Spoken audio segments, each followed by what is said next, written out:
در حقم نصیحتی بفرمایید.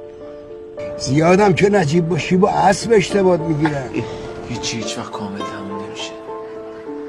هست، همیشه هست. این دیار برد با اونایی که فقط هم مخشون کار میکشن. یه وقت بخواید دلت مایه بذاری سوختی. روزی که فکر کردی یه چیزی رو از ته دل دوست داری هیچ وقت ولش نکن. ممکنه دوباره تکرار نشه. چیزی که غلطه. هر کی میخواد بگه هر جا نوشته باشن. پول این مملکت ها کسایی دیگه میخورن.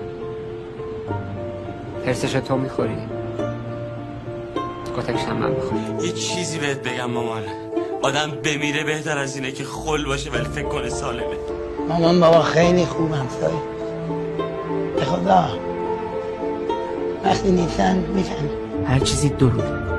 یک رو چیزیه که ما ببینیم. اصل اون چیزی که تو دل آدم میگذره.